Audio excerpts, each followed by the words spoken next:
किसी भी चीज को बोलते हैं, अगर किसी सेंटेंस को, किसी बात को बोलते हैं, उसको दो तरह से बोला जा सकता है। कितनी तरह से? दो तरह से। क्या होता है कि एक्टिव वॉइस और पैसिव वॉइस उसको नाम देते हैं। एक्टिव वॉइस में सब्जेक्ट को महत्व दिया जाता है और पैसिव वॉइस में ऑब्जेक्ट को महत्व दिया जाता है। इसीलिए पैसिव वॉइस के सेंटेंस में जो ऑब्जेक्ट होता है उसको हम पहले लिखते हैं। ऑब्जेक्ट को कहाँ लिखते हैं? पहले। ऑब्जेक्ट को पहले लिखा जाता है और सब्जेक्ट को उठा करके लास्ट में लिख देते हैं। लिखते हैं ना पैसिव वॉइस में। जबकि एक्टिव वॉइस में क्या होता है, सब्जेक्ट को पहले लिखते हैं और ऑब्जेक्ट को बाद में लिखा जाता है। हमने एक एग्जांपल अभी लिया था, I teach English. I teach English, ये सेंटेंस है। इसमें देखो सब्जेक्ट क्या है, ये टीच वर्ब है। ये क्या है? वर्ब यानी कोई भी काम। तुम जानते हो सब्जेक्ट वर्ब ऑब्जेक्ट, ये ऑब्जेक्ट है ना? है ऑब्जेक्ट? Yes sir. ऑब्जेक्ट को बाद में हमने रखा है, सब्जेक्ट को पहले रखा है, यानी यहाँ पर ये क्या है? सब्जेक्ट है, ये वर्ब है और ये ऑब्जेक्ट है। यानी जिस सेंटेंस में ऑब्जेक्ट को बाद में लिखते हैं, सब्जेक्ट को पहले लिखते हैं, वो एक्टिव वॉइस का सेंटेंस होता है। किसका सेंटेंस है? Active voice. एक्टिव वॉइस का सेंटेंस है। ठीक। अब पैसिव वॉइस में क्या करते हैं, ऑब्जेक्ट को पहले रखते हैं और सब्जेक्ट को बाद में रख देते हैं। ये क्या है? ऑब्जेक्ट, इसको हम पहले रखेंगे। इसको कहाँ रखेंगे? पहले। इंग्लिश। और सब्जेक्ट को बाद में रखा जाता है। सब्जेक्ट को मान लो टीच लिखा हुआ है, इसको फिलहाल हम लिख देते हैं। ऑब्जेक्ट को पहले कर दो, वर्ब को रहने दो यहीं पर, सब्जेक्ट को उठाकर बाद में कर दिया हमने। कर दिया। इतना पहली बात दिमाग में रखना है कि ऑब्जेक्ट को पहले रखना है और सब्जेक्ट को बाद में रखना है। ठीक। लेकिन अभी ये थोड़ा गलत है। अब दूसरा नंबर क्या करना है, ध्यान दो इधर। जो पैसिव वॉइस होता है ना, ये अफर्मेटिव सेंटेंस है कि नहीं है? ये वाला यस सर। अफर्मेटिव है ना? यस। टेंस पढ़ चुके हो तो ये भी पहचानते होगे कि किस टेंस में है। किस टेंस में है? ये वाला सेंटेंस किस टेंस में है? प्रेजेंट। क्योंकि इसमें हेल्पिंग वर्ब नहीं लगी है और तुम जानते हो कि प्रेजेंट इंडेफिनिट के अफर्मेटिव सेंटेंस में हेल्पिंग वर्ब नहीं लगती। तो ये प्रेजेंट इंडेफिनिट है। तो प्रेजेंट इंडेफिनिट सेंटेंस है, उसको हम पैसिव बना रहे हैं। कोई भी टेंस का सेंटेंस हो, अगर अफर्मेटिव सेंटेंस है तो पैसिव वॉइस का जो फार्मूला होता है वो क्या होता है? क्या होता है पैसिव वॉइस का फार्मूला? ऑब्जेक्ट वर्ब नहीं, हेल्पिंग वर्ब। हेल्पिंग वर्ब लगता है उसमें। हेल्पिंग वर्ब वर्ब कहें या उसको मेन वर्ब कह सकते हो। मान लो वर्ब, ऑब्जेक्ट, हेल्पिंग वर्ब और यहाँ पर सब्जेक्ट, लेकिन सब्जेक्ट के पहले बाई लगाते हैं। क्या लगाते हैं? बाय। और फिर उसके बाद सब्जेक्ट लिखते हैं। ठीक है ना? ये तुम्हारा पैसिव वॉइस का फार्मूला है। तो देखो सबसे पहले हम ऑब्जेक्ट लिख दिए ना, ये फार्मूला लिख दिया। अब क्या लगेगा बगल में? Helping verb. हेल्पिंग वर्ब तो यहाँ है नहीं। तो ये चीज समझो कि हेल्पिंग वर्ब मिलेगी कहाँ से? यहाँ पर तो है नहीं हेल्पिंग वर्ब। तो कोई भी पैसिव वॉइस का सेंटेंस है, उसमें जानते हो कौन कौन सी हेल्पिंग वर्ब लगती हैं? पैसिव वॉइस के सेंटेंस में अगर हम हेल्पिंग वर्ब देखें, हेल्पिंग वर्ब क्या लग सकती है? देखो, हेल्पिंग वर्ब मतलब वो हेल्पिंग वर्ब लगेगा जिसमें या तो बी के फॉर्म्स लगेंगे, जिसमें बी का फॉर्म है। बी के फॉर्म तो तुम लोग जानते हो कि नहीं जानते? बी के जो फॉर्म्स हम लिखवाए थे तुम लोगों को, बी पहला फॉर्म होता है, वाज और वर दूसरा फॉर्म होता है, तीसरा फॉर्म बीन होता है और फिर एक में आईएनजी भी जुड़ता है और इसके अलावा इज, एम, आर।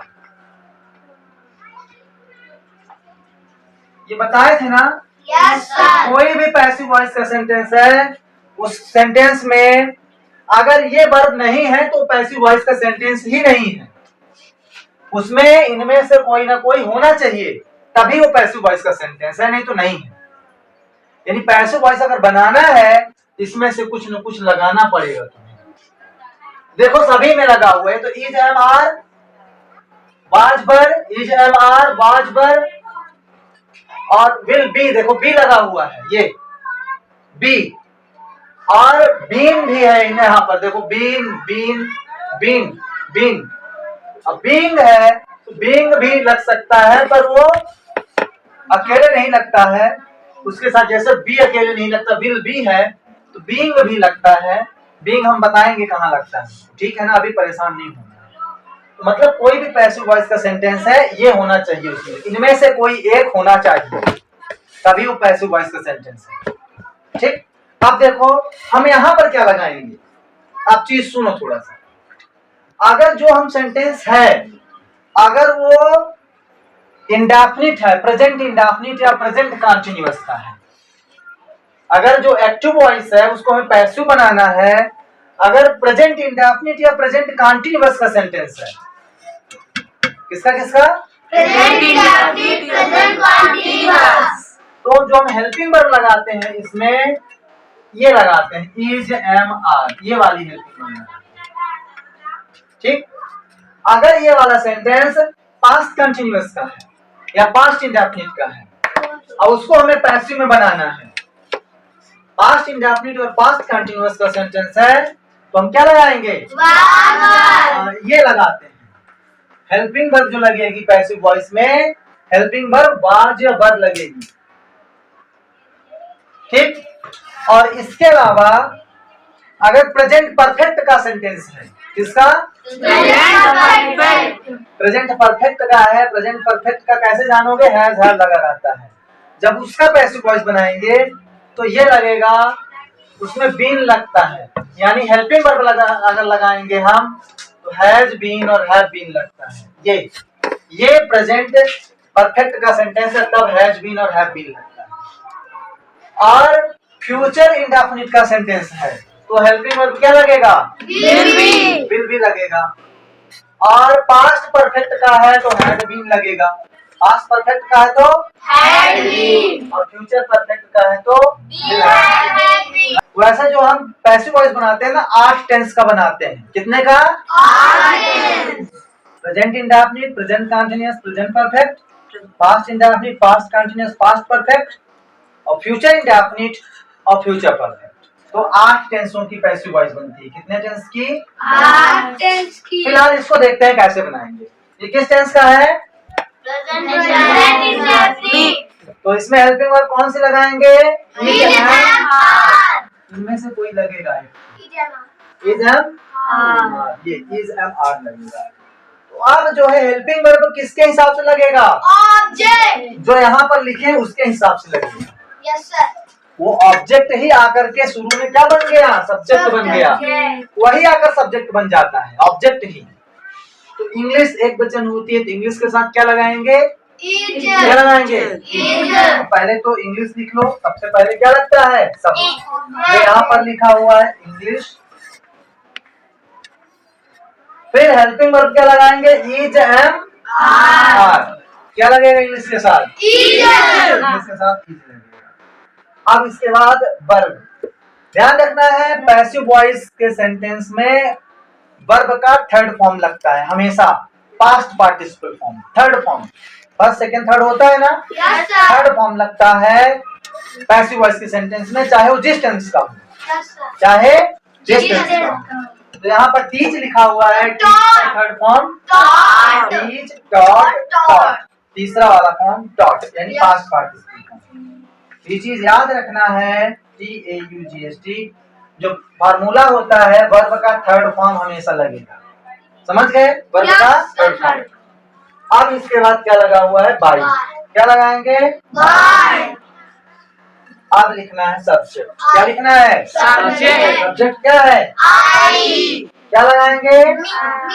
क्या ही लगाएंगे, Me. हाँ ध्यान रखना, क्योंकि आई तब हम लगाते हैं जब वो सेंटेंस में सब्जेक्ट के स्थान पर रहे। ये सब्जेक्ट के स्थान पर नहीं है, वो ऑब्जेक्ट के स्थान पर है, तो वो आई का ऑब्जेक्ट क्या होता है? मी। आई, मी, माई होता है ना। We, us, our, you, your, he, him, it, she, her, they, them, their, it's.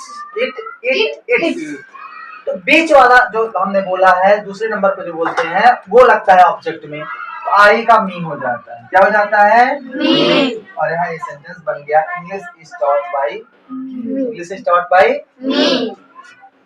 ये हुआ तुम्हारा। मतलब इस तरीके से हम बनाते हैं। अगर हम देखते हैं कोई और टेंस ले लें, एक सेंटेंस दूसरा ले लेते हैं, जैसे हमने लिखा he was helping them। ये किस टेंस का है? Past continuous. अफर्मेटिव है ना? Yes, अब फार्मूला यही लगेगा, formula subject helping verb by और मतलब यहाँ पर ऑब्जेक्ट हेल्पिंग वर्ब बाई और सब्जेक्ट। तो यहाँ पर पहचानो कि कौन सा सब्जेक्ट है, कौन सा हेल्पिंग वर्ब, कौन सा वर्ब है। सब्जेक्ट ये है ना? Yes sir. शुरू में हम क्या लिखेंगे? ऑब्जेक्ट। ऑब्जेक्ट कहाँ है? देम। वर्ब के बाद ऑब्जेक्ट होता है किसी सेंटेंस में। अगर ऑब्जेक्ट है तो वर्ब के बात बाद। होता है। तो ये देम है, तो हम कहाँ डालेंगे देम को उठाकर? सब्जेक्ट की जगह। देम को। ठीक, पहले हम लिख लेते हैं फिर बताते हैं। फिर क्या लगाएंगे? Helping verb. फिर वर्ब, वर्ब का फिर बाई, फिर सब्जेक्ट। सब्जेक्ट। तो पहले तो ये देख लो, हम दो चीजें लिख लें, सब्जेक्ट और ऑब्जेक्ट लिख लेते हैं। लास्ट में क्या लिख लें? बाई, इसको हम यहाँ डालें यस और सर। सब्जेक्ट को वहां ले जाएं। सब्जेक्ट को बाई ही लिखेंगे कि हिम लिखेंगे? हिम। हाँ, हिम। क्योंकि देखो हम बताए हैं कि अब ऑब्जेक्ट बन गया, यही सब्जेक्ट ऑब्जेक्ट बन गया तो ऑब्जेक्ट का रूप लेगा ना। Yes sir. ही ऑब्जेक्ट का रूप ले लेगा, यानी ही का ऑब्जेक्ट क्या होता है? हिम। यहाँ ही ना लिख करके क्या लिखेंगे? हिम। ये चीजें बना लिए। यस अब चूंकि देम जो है ये ऑब्जेक्ट था, हाँ, तो लेकिन हो क्या जाएगा। बन गया? सब्जेक्ट। सब्जेक्ट बन गया है और सब्जेक्ट का रूप लेगा, अब सब्जेक्ट की जगह आया। दे। ठीक, तो यहाँ पर देम ना लिख करके क्या लिखेंगे? दे। दे लिखेंगे, THE। कितना आया समझ में? Yes sir. पक्का? इसमें कोई गलती नहीं होगी ना। अब दूसरी चीज याद रखो, हेल्पिंग वर्ब लगाना है। अब इसके स्थान पर ये रख दिया, अब हेल्पिंग वर्ब लगाना है। हेल्पिंग वर्ब किस हिसाब से लगता है? ऑब्जेक्ट से। मतलब जो यहाँ पर लिख के दिए उसके हिसाब से लगेगा। और किस टेंस का है ये बताओ पहले? ये पास्ट कंटीन्यूअस। पास्ट कंटीन्यूअस का है, तो इसमें हेल्पिंग वर्ब जब लगाएंगे तो पास्ट कंटीन्यूअस की हेल्पिंग वर्ब लगती है। पास्ट कंटीन्यूअस है ना, तो पास्ट कंटीन्यूअस की हेल्पिंग वर्ब बाज और वर क्या होता है? तो यहाँ तो बाज लिखा हुआ है, तो बाज लिखे क्या? नहीं लिखेंगे, क्योंकि ही के हिसाब से बाज लिखा हुआ था। अब तो यहाँ पर दे आ गया, दे के हिसाब से जो लगेगा वो लगाएंगे। तो बाज लगेगा कि वर? वर लगेगा। ठीक, तो हम हेल्पिंग वर्ब के स्थान पर यहाँ पर क्या रख देते हैं? वर रख देते हैं। अब क्या लगेगा तीसरे नंबर पर? वर्ब का वर्ब कहाँ है यहाँ पर? हाँ, हेल्पिंग। हेल्पिंग वर्ब है, यानी हेल्प। इसका मूल फॉर्म क्या है? मूल रूप क्या है? हेल्प।